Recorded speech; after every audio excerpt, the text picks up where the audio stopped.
RP publishing house में आप सभी का स्वागत है। हमारे द्वारा बनाए गए वीडियो अगर आपको अच्छा लगता है तो लाइक एंड सब्सक्राइब करें, ज़्यादा से ज़्यादा शेयर करें।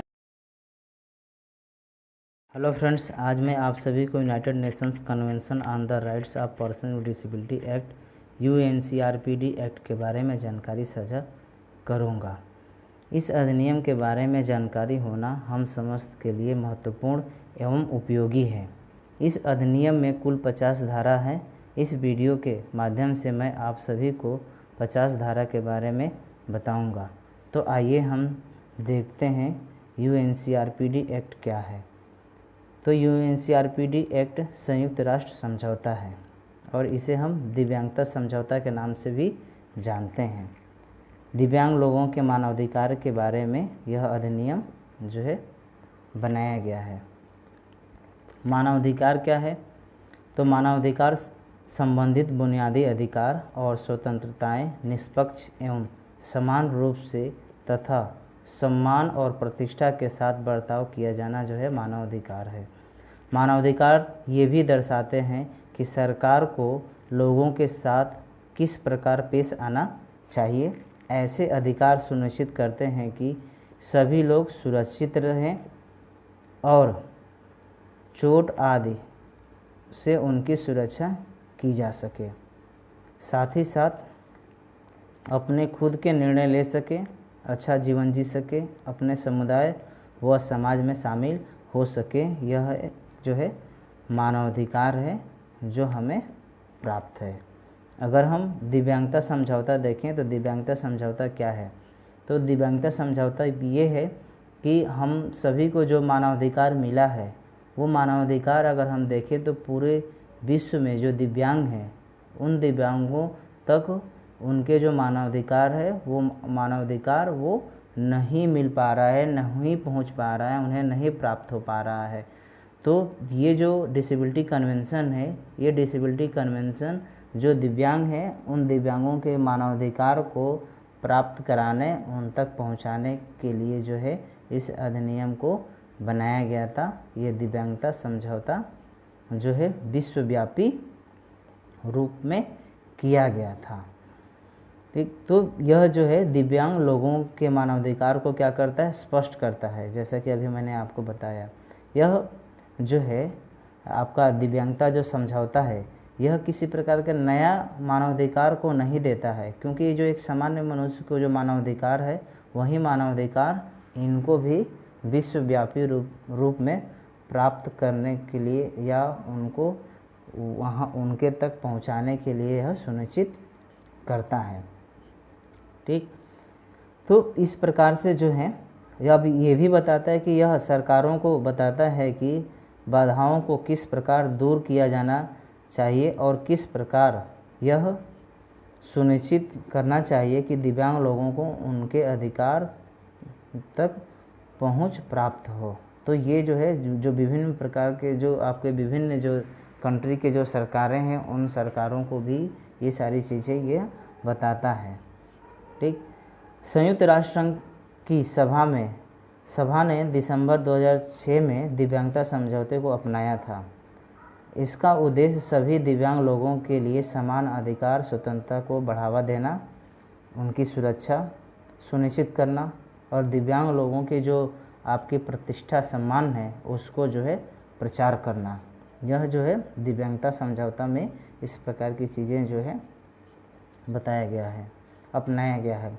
अगर हम यूएनसीआरपीडी का अगर हम परिचय देखें तो यूएनसीआरपीडी के जो है ये जो बनाया गया है ये दिव्यांग लोगों के एक समूह जो विश्व के विभिन्न कंट्री के विभिन्न देशों के जो दिव्यांग लोग हैं उन्होंने लोगों ने मिलकर इस जो है एक समूह बनाया और उसमें जो उनके अधिकार है, जो उनके जो मानवाधिकार है उस मानवाधिकार को अलग अलग देशों में किस तरीके से उन तक नहीं पहुंच पा रहा है या क्या बाधाएं आ रही हैं, क्या समस्याएं आ रही हैं, उसको देखते हुए उन लोगों ने जो है इसे अंतर्राष्ट्रीय लेवल पर जो मदद करने के लिए एक कानून में लाने के लिए, बदलाव लाने के लिए जो है उन्होंने प्रस्ताव रखा। उसके बाद देखें तो जो हमारा इंडिया है, भारत है, भारत ने भी इस अधिनियम पर हस्ताक्षर किया है। अब हमारे देश का कर्तव्य, अगर हमारा देश ने अगर उस पर हस्ताक्षर किया है तो उसका कर्तव्य बनता है कि इस कानून को जो है अपने देश में लागू करना। तो अगर हम इस अधिनियम को देखें तो 3 हिस्सा में इसको बांटा गया है। पहला जो है 1 से जो है 9 तक धारा है, जो कि जो है इस अधिनियम के जो उद्देश्य हैं, दिव्यांगों के जो अधिकार है उसके बारे में जो हम जान सकते हैं।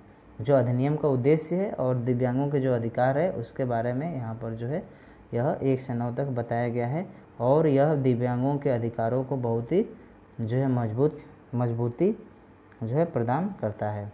उसके बाद दूसरा जो अगर हम देखें तो इसमें 10 से 30 तक जो है यह एक उदाहरण के तौर पर बताया गया है कि घर का ढांचा जैसे दीवार, खिड़कियां, छत, फर्श आदि की तरह बनता है, उसी तरह से जो है यह 10 से 30 तक जो है ये धारा जो है वह एक निर्माण करता है, जहाँ पर दिव्यांगों के जो अधिकार है, जो उनके मानवाधिकार है, वो सारे उनको प्राप्त होता है। अगर हम तीसरा स्तंभ देखें तो 31 से 50 तक है।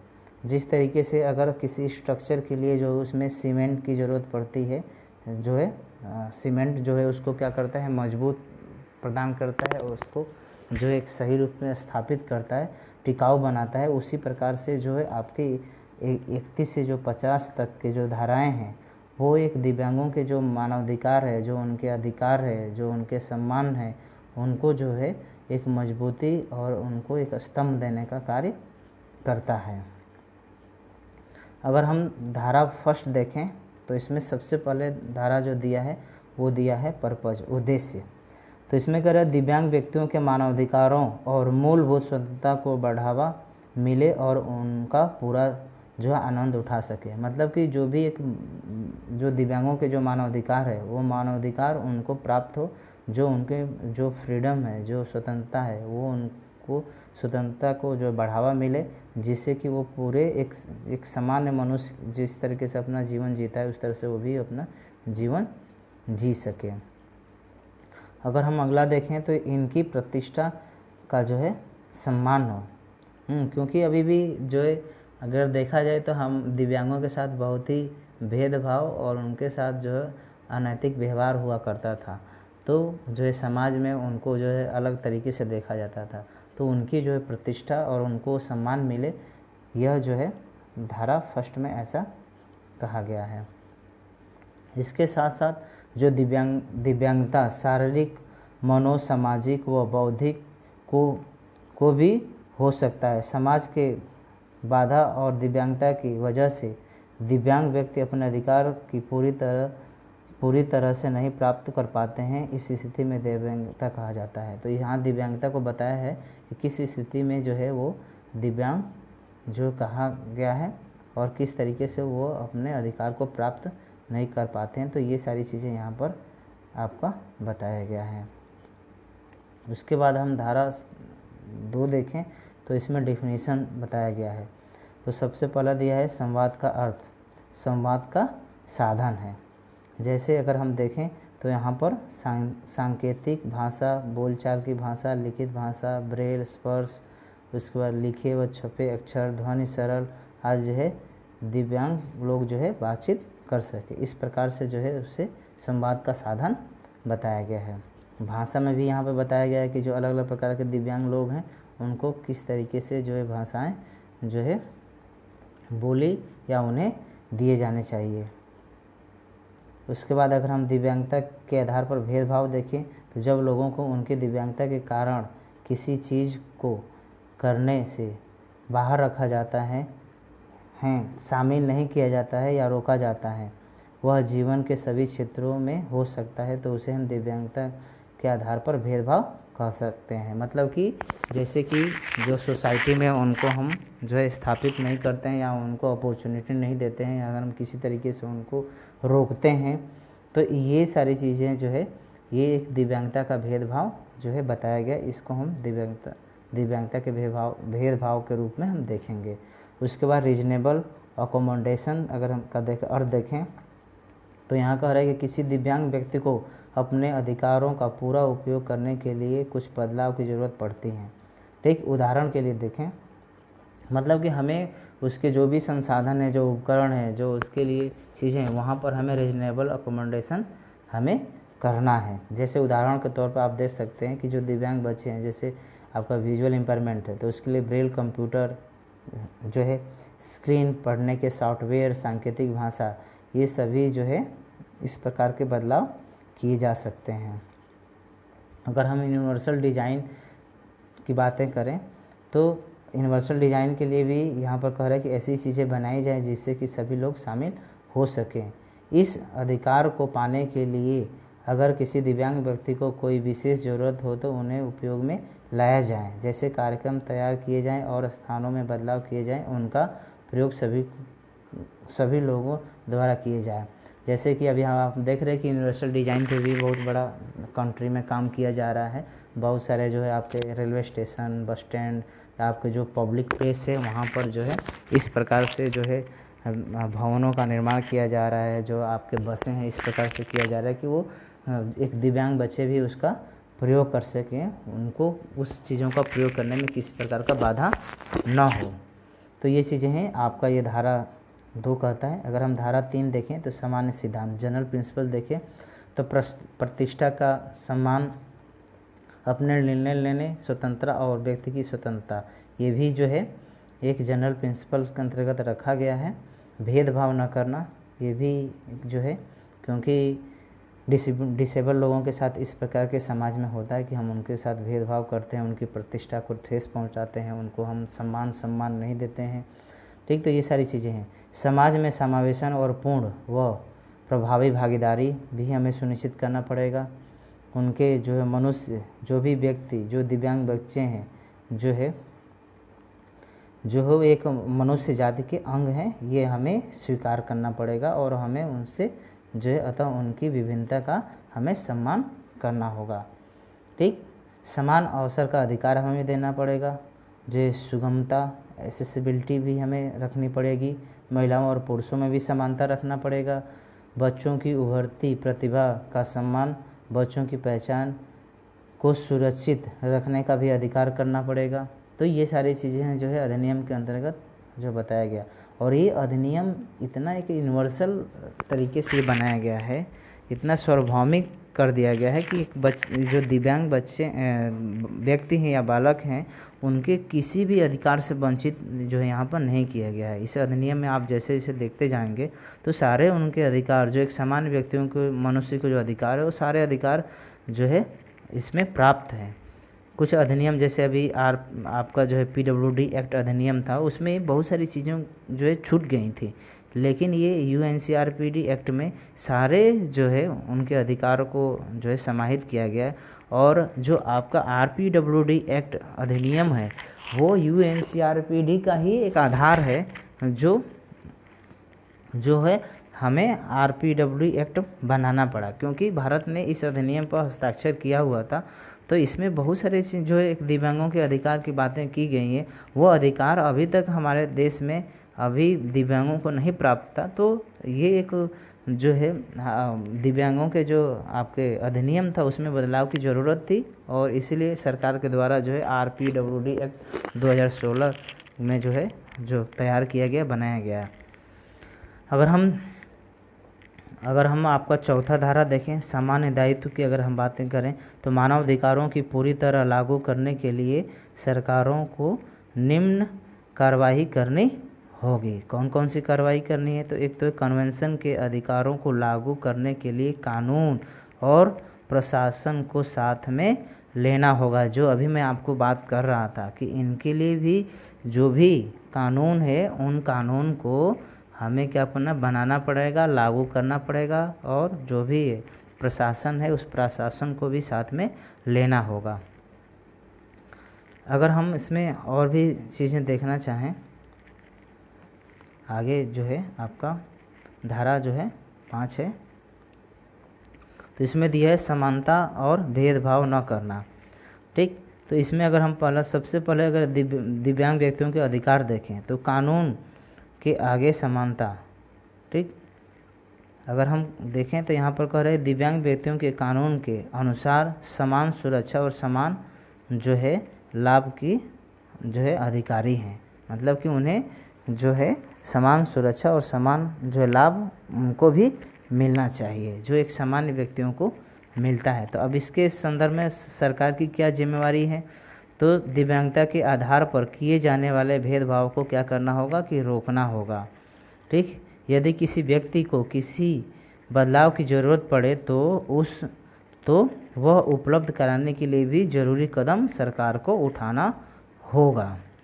ठीक, इसके साथ साथ जो है आपके जो समानता पाने के लिए विशेष ज़रूरी कदम भी सरकार को उठाना पड़ेगा।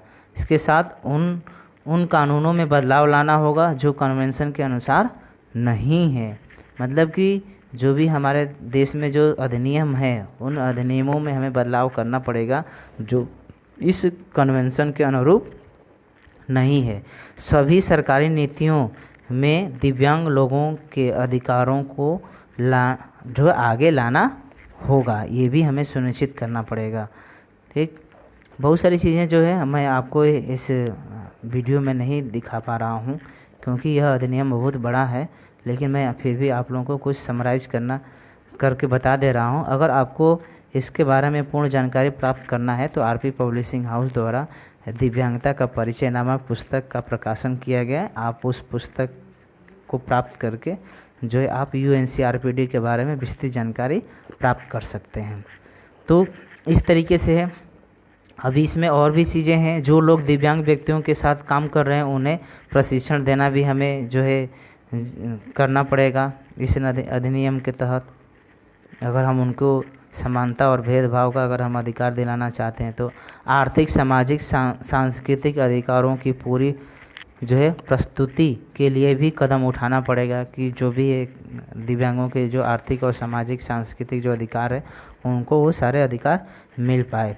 सभी नीतियों और कार्यक्रमों की योजना दिव्यांग व्यक्तियों और बच्चों की भागीदारी के साथ जो है बनानी चाहिए। मतलब कि जो भी हम नीति या कार्यक्रम बना रहे हैं उसमें दिव्यांग व्यक्तियों को भी हमें शामिल करते हुए जो है बनाना चाहिए, क्योंकि जो हम कानून अधिनियम जब बनाते हैं और हम एक विशेष वर्ग के लिए बना रहे हैं और जब उस विशेष वर्ग के लोग उसमें सम्मिलित नहीं है तो बहुत सारी ऐसी चीज़ें हमारे द्वारा उस अधिनियम में सारी चीज़ें जो है छूट जाएंगी। क्योंकि जब विशेष वर्ग के लिए हम बना रहे हैं तो वो वर्ग का जो है आपके विचार और उनके जो भी जो कठिनाई जो आ रही हैं उनसे हमें विचार विमर्श लेकर तैयार करना चाहिए। अगर हम ऐसा करते हैं तो बहुत सारी चीज़ें जो है जो छूटने के जो चांसेस हैं, जो उनके अधिकार, जो उनके साथ भेदभाव हो रहा है, वो सारी चीज़ें उसमें निकल कर आ जाएंगी और हम उनके लिए एक बहुत ही बेहतर अधिनियम तैयार कर पाएंगे। तो ये चीज़ें भी हमें देखना होगा। अगर हम नेक्स्ट धारा देखें,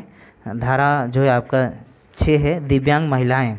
तो इसमें कह रहे हैं कि अगर हम सरकार की जिम्मेदारी देखें क्या है, तो सरकार की जिम्मेदारी है कि सरकार को ज़रूरी कदम उठाकर सुनिश्चित करना होगा कि महिलाएं अपने मानव अधिकारों, आधारभूत स्वतंत्रता के जो अधिकार को इस्तेमाल कर सकें। जो भी उनका जो आधारभूत जो स्वतंत्रता और जो उनके अधिकार है उस अधिकारों को वो जो है अनुपालन कर सके, लागू उनको मिल सके, इसके लिए सरकार को जो है एक जिम्मेवारी बनती है।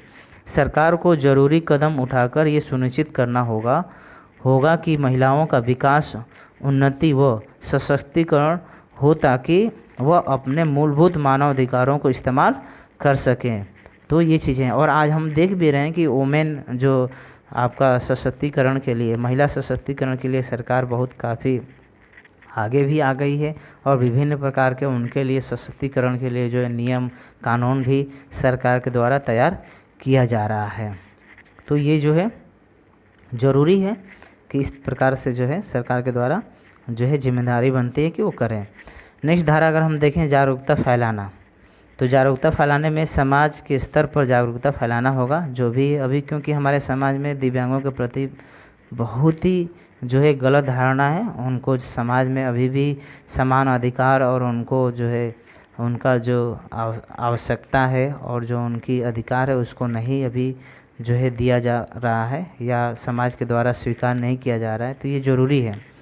परिवार के स्तर पर भी जागरूकता फैलाना होगा, क्योंकि बहुत सारे अभी भी फैमिली ये बात को सोचते हैं कि जो अगर उनके घर में कोई दिव्यांग बालक हो जाता है तो ये सोचते हैं कि यह किसी पूर्व जन्मों का जो है कर्म, हमने कोई पाप किया था, इस प्रकार की कोई घटनाएं घटी थी जिसको हम आज ये दिव्यांगता के रूप में हम अपने परिवार में देख रहे हैं। तो ये सारी चीज़ें जो हैं कहीं ना कहीं हमें जागरूकता फैलाने की ज़रूरत है। पुरानी धारणाओं, विश्वासों और जो हानिकारक व्यवहारों को रोकना होगा, जो अभी मैं आपको चर्चा में कर रहा था। अगर हम धारा 7 देखें तो 7 में जो है सरकार की अगर हम जिम्मेदारियां देखें तो सरकार को जरूरी कदम उठाकर सुनिश्चित करना होगा कि दिव्यांग बच्चे अपने मानव अधिकार, स्वतंत्रता के अधिकार का इस्तेमाल दूसरों के समान कर सकें। मतलब कि जो हम लोग को जो एक अधिकार मिला है वही अधिकार वो भी इस्तेमाल कर सकें, वही अधिकार वो भी प्राप्त कर सकें और वो प्रयोग कर सकें। इसलिए जो सरकार की जिम्मेदारी बनती है कि उनको उनके जो अधिकार है वो इस्तेमाल करने के लिए, जो समान अधिकार है वो प्राप्त कराने के लिए सरकार आगे आए। और आ भी रही है सरकार। हम देख सकते हैं कि दिव्यांग बच्चों में से संबंधित किसी भी कार्य को करते समय सरकार को उनके हितों को प्राथमिकता जो है देनी होगी। जो भी हम कानून नियम बना रहे हैं तो उसमें हमें उनकी जो भी अधिकार है उन अधिकार को हमें प्राथमिकता देकर ही आगे बढ़ना होगा। इसके साथ साथ सरकार को यह सुनिश्चित करना होगा कि दिव्यांग बच्चों को उनसे संबंधित किसी भी मामले में अपने विचार रखने का अधिकार हो। जब भी कोई सरकार नियम कानून बना रही है तो वहाँ पर वो उनके विचार को भी लेना चाहिए और उनके विचार को रखने का भी अधिकार दिया जाना चाहिए। इसके अलावा मीडिया संचार माध्यम को सम्मिलित कार्यक्रम द्वारा शिक्षित करना चाहिए। दिव्यांग व्यक्तियों का सही और सकारात्मक निर्णय लेने के लिए सही शब्दों और भाषा का भी इस्तेमाल करना होगा। ठीक, दिव्यांग व्यक्तियों के अधिकारों के विषय में जागरूकता फैलाने के लिए प्रशिक्षण कार्यक्रम को भी बढ़ावा दिया जाना होगा। इसके अलावा जानकारी को दिव्यांग व्यक्तियों तक पहुंचाना होगा। जो भी हम इंफॉर्मेशन बना रहे हैं वो प्रचार प्रसार के माध्यम से दिव्यांगों तक पहुंचाएं। और आज देख भी रहे हैं कि जो भी कार्यक्रम होता है उसको साइन लैंग्वेज के माध्यम से या अन्य जो आपके जो मीडिया के जो संचार माध्यम है उसके माध्यम से दिव्यांगों तक जो है पहुंचाया जा रहा है। इसके अलावा जो है बाधा रहित जानकारी और बातचीत के जो तकनीकों को इस तरीके से बनाना कि कम खर्च पर तैयार हो सके। ये भी हमको ध्यान में रखना होगा कि हम जो भी बना रहे हैं उसको इस तरीके से हम तकनीकी का इस्तेमाल करें कि वो कम खर्चे में वो जो आपका संसाधन उपलब्ध हो जाए। उसके बाद जो है नेक्स्ट है जीवन जीने का अधिकार। ठीक, अगर हम जीवन के अधिकार का अगर हम देखें तो दिव्यांगों व्यक्तियों के अधिकार देखें तो जीवन जीने का अधिकार जो है उनको भी है जिस तरीके से समान व्यक्तियों का है। तो अगर हम सरकार की जिम्मेवारी देखें तो सरकार को इस तरह से कार्य करने होंगे कि हर दिव्यांग व्यक्ति को अपना जीवन पूरी तरह जीने का अधिकार मिल सके। तो ये सरकार की जो है जिम्मेवारी है। उसके बाद अगर हम धारा 11 देखें, खतरे की परिस्थितियों और मानवतावादी आपात स्थिति में अगर हम देखें तो सरकार की क्या जिम्मेवारी है। तो सरकार की जिम्मेदारी है कि दिव्यांग व्यक्तियों को निम्नलिखित परिस्थितियों में सुरक्षित रखें। युद्ध संघर्ष की परिस्थिति में भी दिव्यांग लोगों को सुरक्षित रखना होगा। इसके साथ जो है आपको जो है दंगों और विरोध, जो विभिन्न प्रकार के जो आप देखते हैं कि दंगे होते हैं या विरोध की परिस्थिति होती है तो उसमें भी सरकार को इस प्रकार के जो लोग हैं, जो दिव्यांग लोग हैं, उनकी सुरक्षा का जिम्मेवारी जो है सरकार को लेना होगा। इसके अलावा जो प्राकृतिक आपदा है जैसे सूखा, बाढ़, भूकंप आदि की जो परिस्थिति आती है तो इन परिस्थितियों में भी सरकार को जो है इनकी जो है जिम्मेदारी लेनी होगी कि उनको किसी प्रकार के नुकसान ना हो। अगर हम नेक्स्ट देखें आपका धारा 9 तो इसमें दिया है एसेसिबिलिटी। तो एसेसिबिलिटी में क्या है कि सरकार की क्या जिम्मेदारी कि न्यूनतम मानक और निर्देशों को स्थापित करना। ठीक, इसके अलावा विशेषज्ञों और सरकारी नौकरी करने वालों को सुगमता सुनिश्चित विषयों पर प्रशिक्षण देना कि मतलब जो भी हमारे जो सरकारी जो कर्मचारी हैं उनको किस तरीके से इन व्यक्तियों के हमें सहयोग करना है, किस प्रकार से इनको हमें एक्सेसिबिलिटी प्रदान करना है, तो ये सारी चीज़ें हमें प्रशिक्षण देना होगा। और सरकार इस प्रकार की जो है कार्यक्रम चला भी रही है। अगर आप देख सकते हैं कि भी हीरे इम्पावरमेंट के लिए सरकार अपने जितने भी सरकारी कर्मचारी हैं उनको जो है ये बात बोली है कि आप एक साइन लैंग्वेज के तौर पर जो प्रशिक्षण लें, और अगर आपके दफ्तर में कार्यालय में किसी प्रकार की जो है दिव्यांग व्यक्ति आ रहे हैं तो उनकी समस्या का आप समझ सकें, उनका समाधान कर सकें। तो इस तरीके की चीज़ें हैं सरकार के द्वारा किया जा रहा है। दिव्यांग व्यक्तियों के लिए सहायता उपलब्ध करना, जैसे गाइड जो है, पाठक, सांकेतिक भाषा अनुवादक, ये सब चीज़ भी अभी जो एक्सेसिबिलिटी के तहत अभी जो है सरकार के द्वारा जो है किया जा रहा है। अभी सरकार ने जो है ISLRTC का भी एक गठन कर दिया, जहाँ पर अभी सांकेतिक भाषा में विभिन्न प्रकार के पाठ्यक्रम संचालित किए जा रहे हैं, और वहाँ पर जो है एक पार्ट टाइम के जो है सांकेतिक भाषा का भी प्रशिक्षण लोगों को दिया जा रहा है, जिससे कि वह समाज में जाकर इस प्रकार के जो है सांकेतिक भाषा अनुवादक के रूप में कार्य कर सकें और उनकी जो बाधाएं हैं उनको दूर सकें। तो एक्सेसिबिलिटी के तौर पर इस तरीके से सरकार के द्वारा कार्य किया जा रहा है। अगर हम धारा 12 देखें तो कानून के आगे समान रूप से मान्यता, तो इसमें दिव्यांगों के अगर हम अधिकार की बातें करें तो दिव्यांग में कानून व्यक्तियों को अन्य व्यक्तियों के समान जो है मानवाधिकार है। अगर हम कानून की बातें करें तो वो सभी को जो है, चाहे दिव्यांग हो या सामान्य व्यक्ति हो, सभी को समान अधिकार है। तो ये जो है एक दिव्यांगों का अधिकार है, इनको उनके अधिकार मिलने चाहिए। दूसरों के समान जीवन के हर पहलू में समान कानूनी क्षमता जो है पाने का भी अधिकार है। जिस तरीके से हमें एक कानूनी जो हमें अधिकार मिला है, उसी तरह से उनको भी कानून अधिकार वो मिलना चाहिए। अगर उनके साथ भी किसी प्रकार भेदभाव हो रहा है तो उनको भी उसी तरीके से सुनवाई होना चाहिए जिस तरीके से सामान्य व्यक्तियों के साथ हो रहा है। संपत्ति में दिव्यांग व्यक्तियों का समान अधिकार, तो ये सारी चीज़ें जो है एक दिव्यांगता का जो है अधिकार है, ये अधिकार उनको जो है मिलना चाहिए। इसके अलावा अगर हम देखें तो इस प्रकार से अगर हम अगर हम धारा 12 देखें तो हमने 12 देख लिया था। अगर हम 13 देखें, धारा 13, तो न्याय पर पहुंच।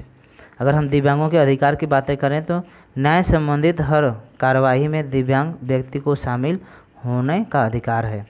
अगर हम सरकार की जिम्मेवारियां देखें तो दिव्यांग व्यक्तियों की कानूनी क्षमता को लागू करने के लिए उनका जिस तरह की सहायता की आवश्यकता हो वो बाधा रहित तरीके से उपलब्ध कराना, ये जो है सरकार की जिम्मेदारियां हैं। दिव्यांग व्यक्तियों को किसी तरह से अन्याय न हो, उनको रोकने के लिए कानून जो है क्षमता का इस्तेमाल कर सके, ये चीज़ भी जो है सरकार को सुनिश्चित करना होगा। इसके अलावा अगर हम देखें 13, अगर हम यहाँ पर सरकार की जिम्मेदारी देखें और भी जिम्मेदारियाँ देखें तो कह रहा है कि इन कार्यवाही में शामिल होना है। सरकार को न्यायिक प्रक्रिया में शामिल होने के लिए दिव्यांग व्यक्तियों की सहायता जो देनी चाहिए। ये भी चीज़ें जो सरकार के द्वारा किया जाना चाहिए। ठीक, अगर हम नेक्स्ट धारा देखें, आपका धारा 14 है दिव्यांग व्यक्तियों की सुरक्षा व स्वतंत्रता। तो अगर हम इनके अधिकार देखें तो दिव्यांग व्यक्तियों की सुरक्षा व स्वतंत्रता का अधिकार है। इसे पाने के लिए सरकार को सुनिश्चित करना होगा। ठीक, तो इसकी जिम्मेदारी, सरकार की जिम्मेदारी क्या होती है कि दिव्यांग व्यक्तियों की उनकी स्वतंत्रता कानून की बिना इजाज़त या मनचाहे ढंग से वंचित नहीं रखा जा सकता है। ठीक, इसके अलावा दिव्यांग व्यक्तियों की स्वतंत्रता से वंचित किया जाए तो वह अन्य व्यक्तियों की तरह या समान रूप से जो है नहीं की जा सके, ये भी हमें देखना होगा। इसके साथ कन्वेंशन के सिद्धांतों के आधार पर व्यवहार किया जाए, ये भी ध्यान में हमें रखना होगा। अगर हम 15 देखें, दिव्यांग व्यक्तियों की यातनाओं, निर्दयता, कठोर या अपमानजनक व्यवहार व सजा के स्वतंत्र रखना। तो ये अगर हम चीज़ें देखें तो हम दिव्यांग व्यक्तियों के अधिकार देखें तो इसमें दिया है कि दिव्यांग व्यक्तियों को उनकी इच्छा के बिना किसी तरह के चिकित्सीय व वैज्ञानिक प्रयोगों का हिस्सा नहीं बनाना होगा। मतलब कि अभी भी आप देख रहे हैं कि बहुत सारे जो आपदा आती हैं तो उस आपदा में जो है उनके लिए जो कार्य किए जाते हैं तो उनके बिना, इजाज़त के बिना ये सारी चीज़ कार्य आप नहीं कर सकते हैं, ये हमें ध्यान में रखना होगा। उसके बाद हम 16 देखें तो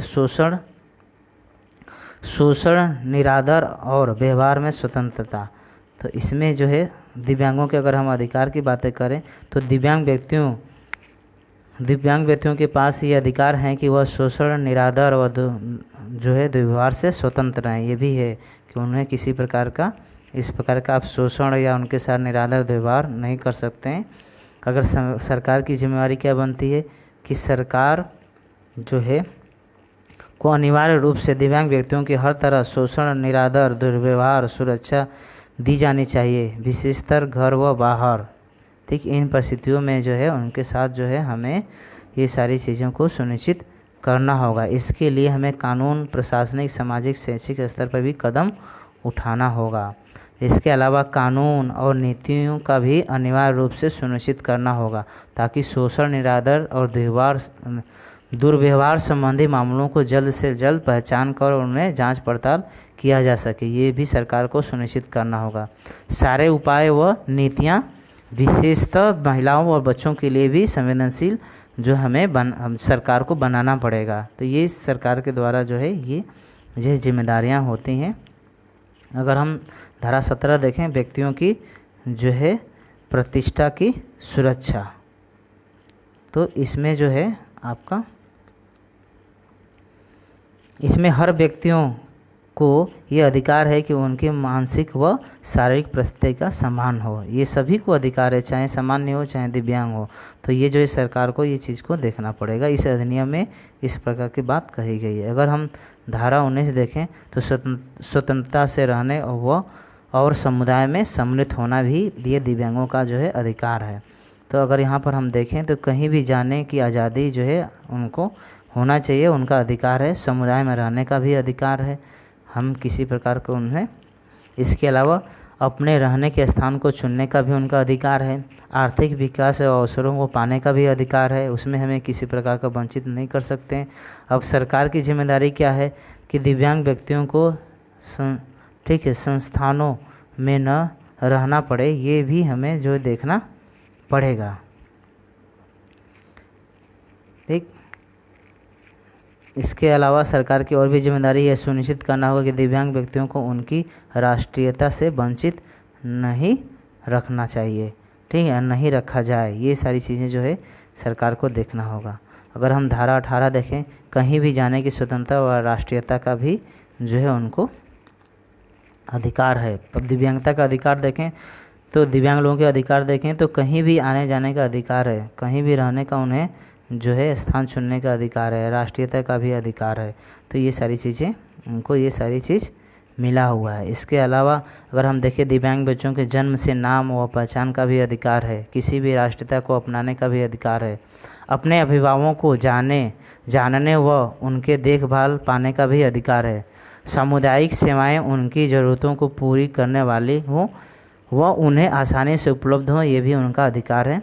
सेवाओं और सहायता सेवाओं की जानकारी उपलब्ध हो, ये भी अधिकार है। सहायता उपकरण भी उनको मिले, ये भी उनके लिए जो है। और सरकार इस प्रकार का व्यवस्था कर भी रही है, उनको एलएमको के माध्यम से जो भी सहायक जो उपकरण है वो सरकार उपलब्ध उनके घर तक पहुंचाकर कर रही है। उसके बाद धारा हम 20 देखें, व्यक्तिगत गतिशीलता, कहीं भी अपने जाने की स्वतंत्रता व राष्ट्रीयता का। तो अगर हम उनके अधिकार की बातें करें दिव्यांगों की, तो दिव्यांग व्यक्तियों को उनकी इच्छा और रुचि के अनुसार कहीं भी आने जाने का उनका अधिकार होना चाहिए। अब सरकार की क्या जिम्मेवारी बनती है कि उचित मूल्य पर जगह से दूसरी जगह जाने के लिए अच्छी सहायक संबंधी उपकरण आसानी से उपलब्ध कराना, ये सरकार की जिम्मेवारी बनती है कि इस तरीके से वो करें। दिव्यांग लोगों और विशेषज्ञों को प्रशिक्षण देना होगा, जिससे कि वो जो है उनकी जो गतिशीलता है, जो उनकी मोबिलिटी है वो बना रहे। इसके साथ साथ जो है दिव्यांग लोगों को सारे पहलुओं को समझना और उनके अनुसार उपयुक्त सहायक सामग्री, साधनों एवं उपकरणों के उत्पादन को बढ़ावा देना। तो ये सारी चीज़ें जो है ये सरकार को करना पड़ेगा और सरकार कर रही है ये सारी चीज़ों पर। हम नेक्स्ट देखें धारा 23 घर व परिवार के लिए सम्मान दिव्यांग व्यक्तियों के अधिकार। तो दिव्यांग व्यक्तियों के अगर हम अधिकार की बातें करें तो परिवार में रहने व पारिवारिक जीवन जीने का उनका भी अधिकार है। ठीक। और सरकार की जिम्मेवारी क्या बनती है कि सरकार जो है इनमें जो भी भेदभाव हो रहा है उन भेदभाव को रोके। ठीक है। तो एक दिव्यांग व्यक्ति को भी विवाह करने का अधिकार है, उसे परिवार बनाने का अधिकार है। ठीक है। व्यक्तिगत संबंध जो है जो उसे पिता बनने का माता बनने का भी उसे अधिकार है। तो ये सारी चीज़ें जो है सरकार को उनके जो भी है जो उनके अधिकार हो ये प्राप्त कराने की सरकार की जिम्मेवारी बनती है। हम नेक्स्ट देखें तो 21 है अभिव्यक्ति करने व दृष्टिकोण में रखने की स्वतंत्रता और जानकारी तक पहुँच। ये भी जो है एक अधिनियम के तहत दिया गया है। तो इसमें जानकारी पाने का अधिकार जो है दिव्यांगों का है, बातचीत का अधिकार भी है, स्वतंत्रता से अपने भाव विचार रखने का भी आज़ादी है। हम उन्हें ये नहीं कर सकते और समाज में ऐसा होता रहा है कि उनके विचारों और उनके स्वतंत्रता को दबाया गया और यही कारण है कि इस प्रकार के अधिनियम की आवश्यकता पड़ी। अब सरकार की जिम्मेदारी